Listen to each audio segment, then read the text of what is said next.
These last few years have made us question everything. Our relationships, our jobs,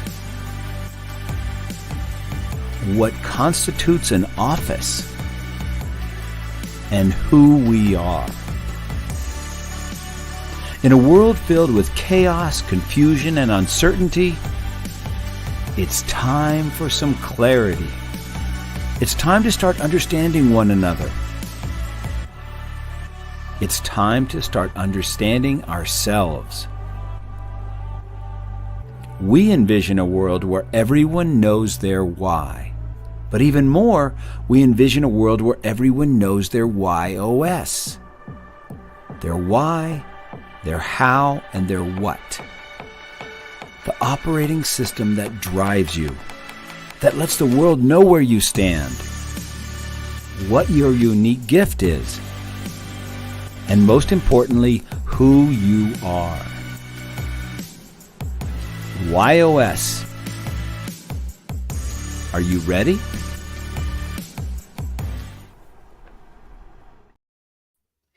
Hello, everyone, and welcome to Why Not Wednesday. We are bringing you a very special guest today, all the way from Lisbon, Portugal.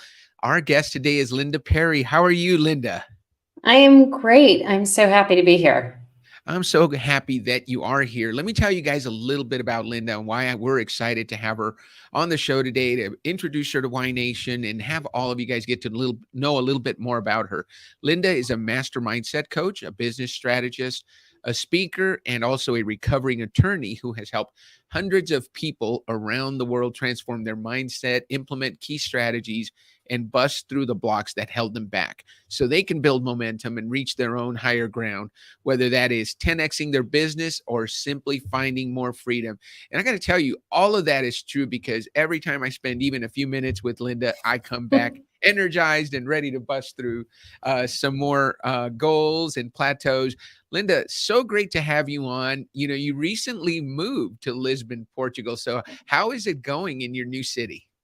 I mean, it's great. We really love being here. We've been here for almost 6 months, so we feel like we're finally settling in. I'm learning little bits of the language and really just finding my new home. That is so cool. And you're planning on Yeah. staying there for a little while. You've got family coming to visit soon. Your kids are coming. And I know we're going to miss you in October because we have a big meeting in October that we would love to have you at, but you've got your kids visiting. So your priorities are certainly right. Yeah, absolutely. I mean, it's a balance, right? Like I get to balance a little bit of work life, work a little differently, work a little later, but it's all good. It's been a really fun change. So one of the things that's, speaking of change, right? So by the way, let's get to know Linda the way we like to get to know people through their YOS. So Linda's why operating system starts with better ways. So her why is to find a better way and share it with others, which I think YOS is one of those things. Her how is to challenge the status quo, think differently. So that's how she finds better ways by challenging, asking questions that others might not think about, and looking at things from a different perspective. And her what is trust. She's big on trust is important to her, doing what she says she's going to do, being dependable, and she expects the same from others. So that's who Linda is. Linda, now that we've introduced you using your YOS, how does that resonate with you and how does it describe you? Yeah, I think it's pretty accurate. I think for sure I am somebody who's always, always looking for a better way. I'm not the kind of person who's going to, well, and I do create things from scratch, but I'm so much better at looking at something and saying, oh, this can be done better. And it really is. And I've never been somebody who likes to be in a box. So yeah, I mean, how I do it is really think differently and challenge the status quo. And I mean, really my whole life really has been about challenging the status quo. So it's been great. And we're going to talk about that for sure. And, and it's so funny you talk about taking things and making them better. Linda did that with our certification course. She went through it and said, here's some things you can do. So all of you coaches who are going through certification now and you're having a better experience, you've got Linda to thank for that. She went through it and gave us some tremendous feedback, and that's one of your new ventures too. So maybe we'll get a chance to talk about that a little bit, Linda. But you talked about getting used to the change. Change is not a big thing for you. You've done that your whole life. You actually spent 17 years as a federal criminal defense attorney, which, we have to let people know you loved in Chicago, but you decided to pursue coaching and business strategy after witnessing how much it changed your life and helped you find greater success. Take us through that decision process. Yeah, I did love being a lawyer. I loved learning new things. There was always, a better way. I mean, the truth is federal government had a 96% win rate. So I had to think outside the box at all times. But, spending 17 years hanging out in prisons, it got a little depressing. And so I started to really see that I had become a kind of person that I didn't really like. And so I ended up studying the work of W. Ford, and I became a coach. And then marketing and business came along with it, because coaches, traditionally have had a hard time generating business. And I think and again, it's one of the reasons why I love this tool so much, because it does change the game for everyone. But the truth is that it was a change, and I just kind of ripped the Band-Aid off. After 17 years, I decided I'm done, and I'd done everything I could, and I became really an entrepreneur. And what's the, you mentioned, you go from winning 96% of the time and you go into business where nothing's guaranteed, right? And not that Actually, I was losing 96% of the time if I went up and tried. It was negotiation that I had to do. I was the defense, so I never was winning. Yeah. Excellent. Well, so now you're in a completely different environment, and you're working with service-based business owners, agency owners, and entrepreneurs, and you help them using mindset business strategies so they can build greater success. So you use a mindset first approach. Tell me what that means. So what that means is so many, of us think that it's our strategies that come first, right? It is the implementation, the doing, all of those courses that we take that we hope, are going to help us grow, be visible, and make sure that our messaging hits. But what Mindset First asks is, where am I going to get stuck? How do I show up? Who am I being? And it's really an opportunity to look at the ways that we are going to get stuck, our habits, our patterns, those pieces of ourselves that we really have to get to know so that we can prepare for whatever life throws at us. I mean, the truth is, business ownership or life itself is always throwing something at us, and it's going to have challenges, and it's usually in the challenges where our head trash has the opportunity to show up. So Mindset First says, okay, let me map this out. Let me think differently about how I'm going to approach every life challenge, business challenge. I love that you even as you're answering, you said, let's think differently, right? Which is a tenet of challenging the status quo.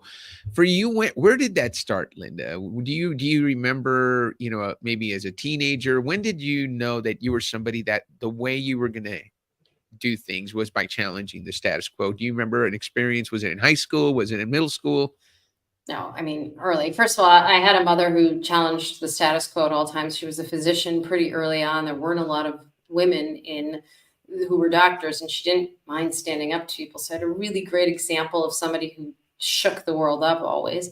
But I remember being 6 years old and my dad, telling me how things were going to be, and just the anger I had at the thought of just having to live in sort of this box, or being told what to do, or any of those things. I just recognized early that I was not going to do things the traditional way. I never enjoyed looking at things traditionally. And, I also was a first generation kid. As an immigrant with immigrant parents, you recognize automatically that you're different. So I think I really took that on and enjoyed it. And so I knew I was always looking for those. And I can literally remember being 6 years old.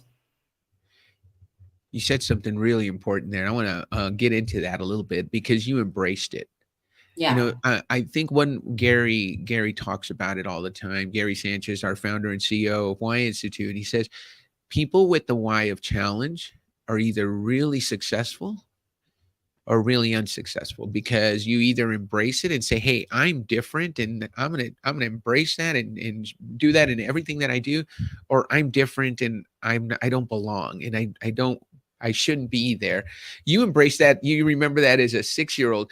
You mentioned being first of all, a mother who was a physician back when there weren't a lot of women physicians. So she kind of set the standard for you, but also being the child of immigrant parents. What was that like, and where did you grow up? So I grew up in Chicago. I mean, mostly downtown Chicago and a little in sort of rural parts of area of Chicago. But I grew up in downtown Chicago mostly, and I'm half Serbian, half Croatian, which is an interesting mix. But like I grew up in some of those communities, but also my parents were super cognizant about fitting in and figuring this thing out. But yeah, I loved. I'm a city kid who has lived in the mountains. I now live in Portugal, so I really miss Chicago in a lot of ways, except just not the weather. So We talked about that beforehand. I love everything about Chicago except yeah, winter. I yeah, could not live there. I lived in the Midwest. I lived in Bloomington, Illinois for a few years, and that winter was so tough. it's So let's talk about brutal. your vision. Vision is to help people move beyond the plateaus of business and personal growth so they can reach their own personal higher ground. Where's this vision come from, Linda? I had this sort of visual about this, that there's this entrepreneurial or business owner ceiling, right? That a bunch of people are hanging out at. It's like I almost like they're sort of glued to the top and they can't really bust through. And the idea is we have things that keep us there. We get stuck. Now imagine you're climbing. I mean, that's really what it is. We're all trying to get to our goals and we're climbing and we get stuck on the Right. plateau, or we roll back down to the plateau, or we keep rolling back down. And the idea is what I do is I help people get unstuck. It is those times where you say to yourself, I'm stuck. I don't have clarity, or I'm not really sure what to do next, or how do I grow this team? And all of those kinds of things or get in the way. It can be our head trash, the stories we tell ourselves. And so what I do is really unpack that, find obviously the better way to reach the higher ground without it being so hard. One of the things I always say is you're closer than you think, right? It may look like that peak is so far away, but the reality is once we start to identify the blocks, move through them, we can actually start to move and create right action as opposed to spinning our wheels, staying busy, feeling frustrated. And that's pretty much what I do. You we started the conversation. We started with, you talked about the importance of mindset. And Mm. and I don't want this to be an advertisement the whole time, but you mentioned how important it is to know who you are, and what a great tool YOS has been for you. Tell us a little bit about how you've implemented it, because when we talked the first time, you kind of said to me, "Hey, look, I kind of have everything I need. I've got a Yeah. pretty rich tool belt, Dan. So how is this going to be different?" But you decided to give it a try, and now it's a vital part of everything you do. So tell us about that and how it helps you with working on mindset, because that's so important to your practice. Yeah, here's the thing. The first time I had a conversation with another Y certified coach, and she started to tell me a little bit about the Ys, and I heard Better Way, and I went, oh, I bet I'm that. And because I knew myself well enough, but one of the things that I think the tool has done is by understanding Better Way, I can see the ways even I get stuck. So when I remember I had a conversation with Gary and I was like, I'm not indecisive, but how's Better Way indecisive? And the truth is I'm not, except when there are two different better ways. Like it can be really hard to choose which one to go, right? Or if there are multiple things to do, like you can get stuck. And I can move more quickly through those pieces. And so it really tells me where I'm going to get blocked. It also tells me how I'm motivated and why I shouldn't be doing certain things in my business. And so the way I've implemented this is that I will go into a business. Perhaps there's a challenge with growth. Maybe the team isn't communicating effectively. Maybe somebody needs to develop some leadership skills, or they really just want to get to the next level and really start to communicate and be more effective. And I like working with agencies, particularly because I'm familiar with marketing, copywriting, the struggles that agency owners have. And what I've been doing is really working individually with their higher managing directors, also even bringing workshops to their junior level teams. But I've been using it to help people really understand who they are, how they communicate with each other, how do they really communicate their messaging too around this with their clients.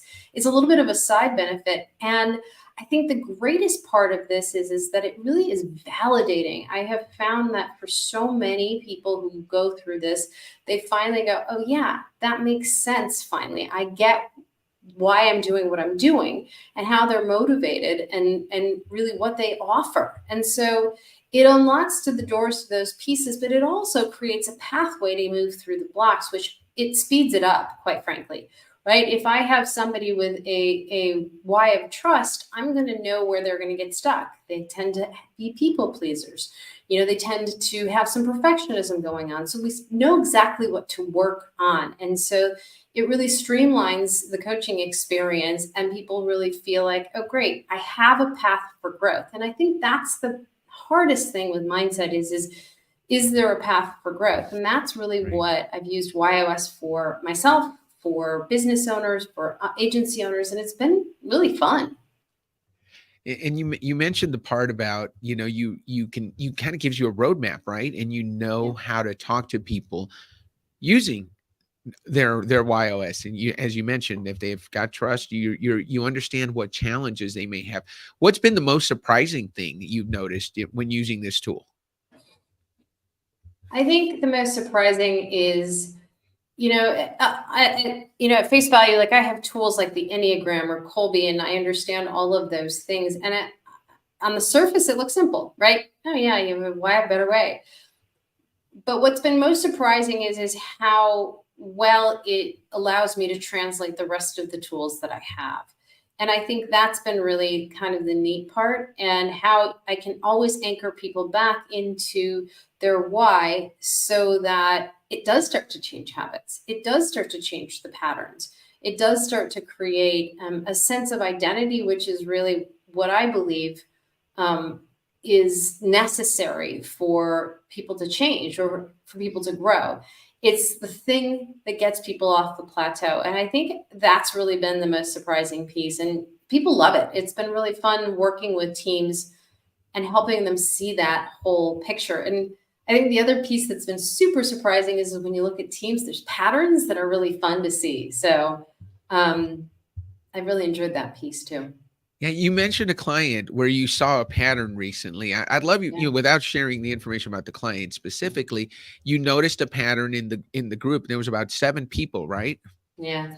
Yeah, there was a really neat pattern that, and they all, I think the through line was how important relationships were for this team. Everybody had either a why or how or what of trust or contribute. And to me, those are really relationship based whys. They're really mission, other based kind of whys. And it was a really neat through thread to see how this was something they could actually convey. I think most of them had trust in there. And so it was something they could really convey to clients, something that really helped them understand their own strengths. And it's really kind of neat.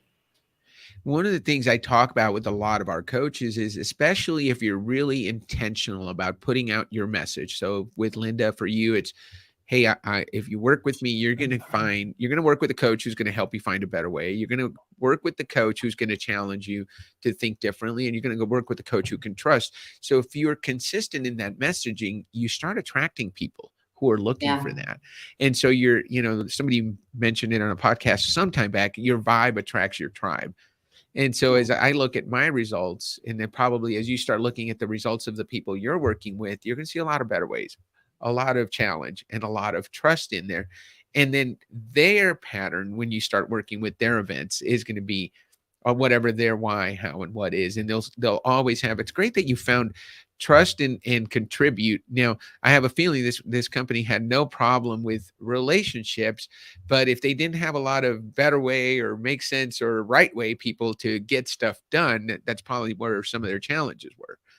Yeah, I think what shows up is challenges in systems, right? That when you Mhm. have some of those kind of heavy um, trust components or whatnot, and there may be some make sense in there, but the truth is that if you're lacking some of those pieces, there's definitely some systems that need to actually shore those people up, so actually they can stay in their lane and really be in what's called their zone of genius and do the work that they are best designed to do.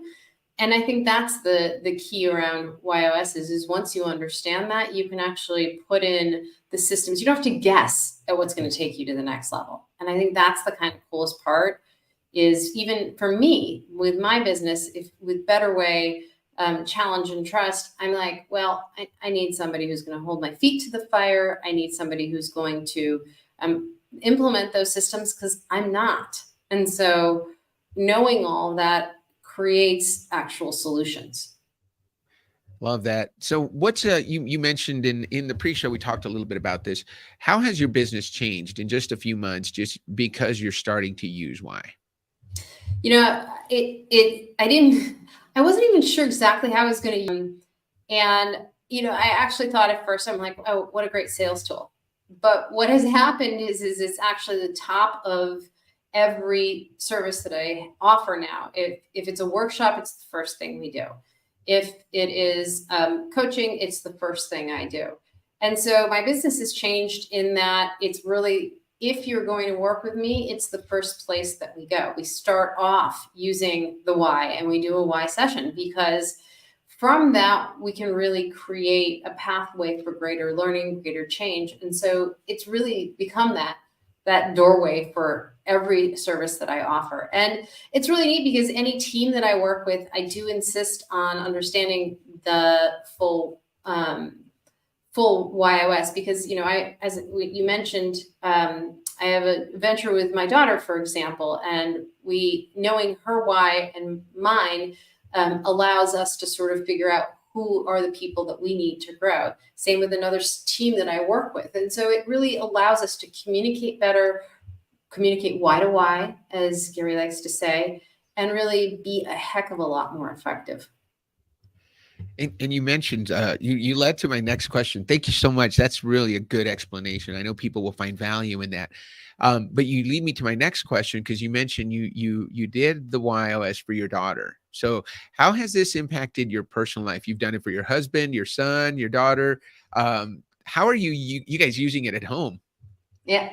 I mean, it's hilarious. There's no question that everybody has challenge. My son has a why of challenge. My daughter and I both have the how of challenge. It's, we are definitely, it's like a whole rock the boat kind of conversation. And my husband, who married into this family, is more of a make sense kind of guy. And so it has allowed a little bit of patience for everyone, right? There's a little bit of greater understanding on how to communicate. I know with my daughter, her whys actually make sense as well, but I have to slow down and have the solution be the primary focus as opposed to finding the better way. She will get lost with my better way. She'll get frustrated. My husband needs to ask 1,000 questions because his how is to clarify.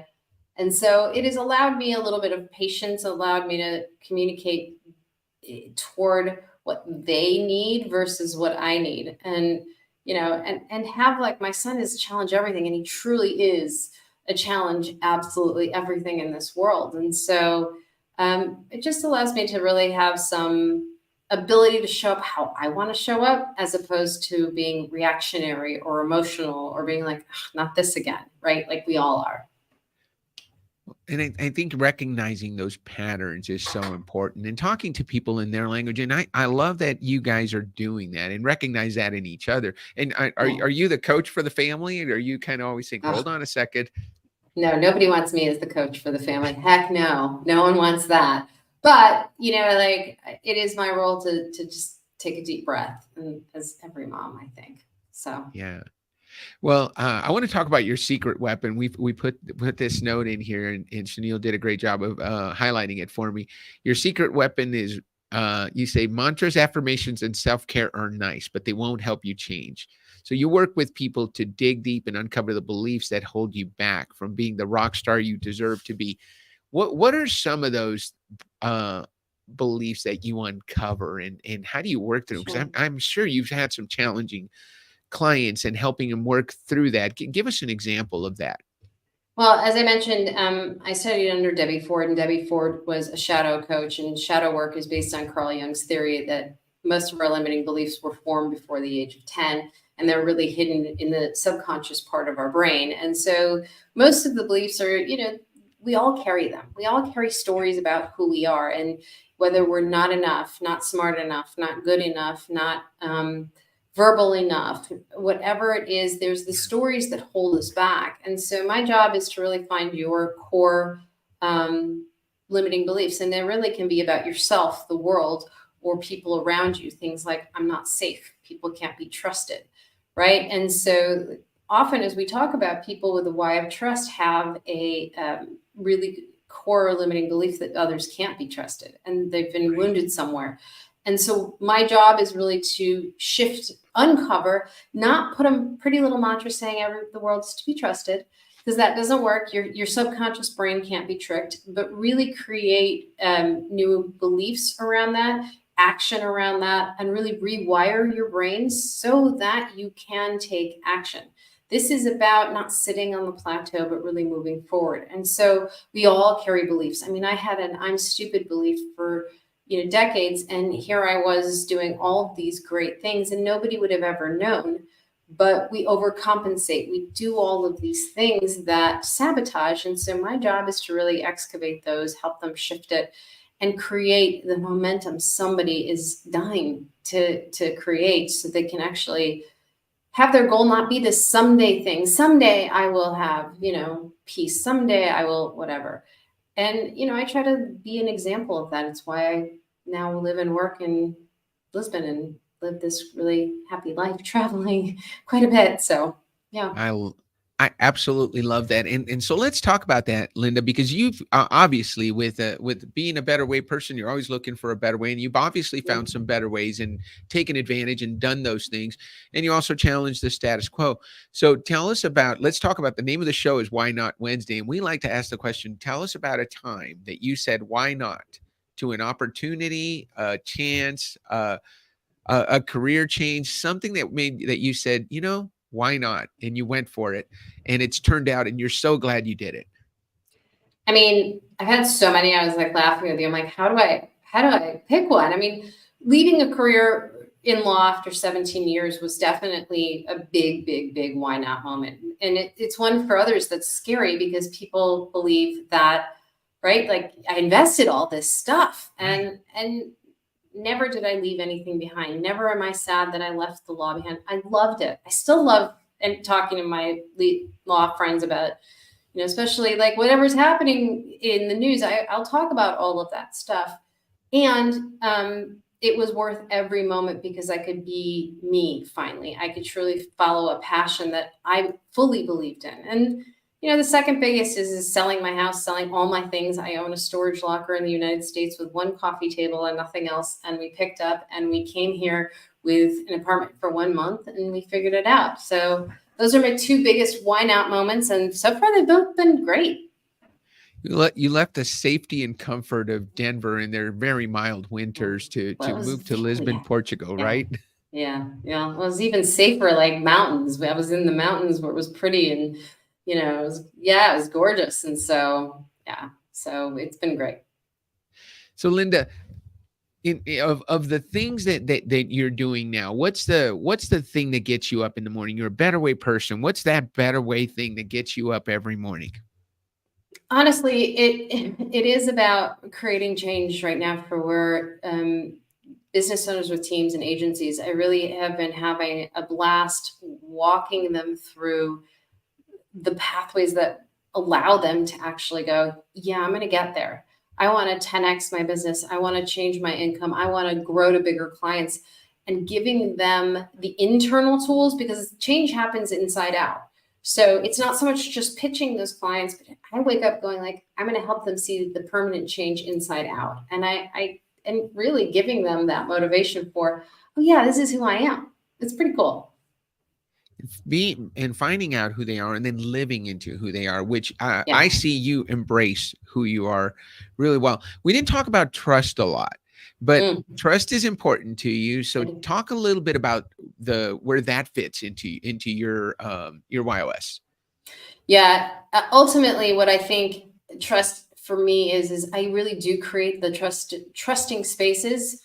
And I really am, I do believe that confidentiality is important. I do believe that delivering what I promise is important. And I do follow up on my word. And particularly when I'm actually interacting with somebody with a why of trust, I actually am so cognizant of how important trust is that I actually go over the top, in the sense of, let me make sure that I've dotted this I and crossed this T, so they feel that they are in a safe environment. And for me, that's super important.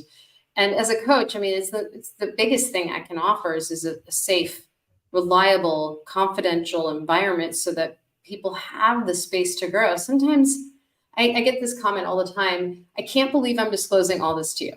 Like, I get that all the time. And that to me that means I've done something to create a space that they feel they can be seen and heard. And that's huge. Linda, that's a great answer. And thank you so much for being on today. I'm going to leave on that high note. So what do you say we end the show on that note? Absolutely. Why not? Thank you so much for being on today, Linda. We're putting your Instagram profile. We're going to put your LinkedIn profile. If you like what you heard from Linda, you want to work with someone like Linda, you can get a hold of her through LinkedIn. That's how we met. We met through a common colleague. But you can find Linda on her website. And I am just so glad that you came into Why Society. We're so glad to have you, Linda. I look forward to continuing to work with you. Have a great rest of your week and enjoy beautiful Lisbon. Thank you.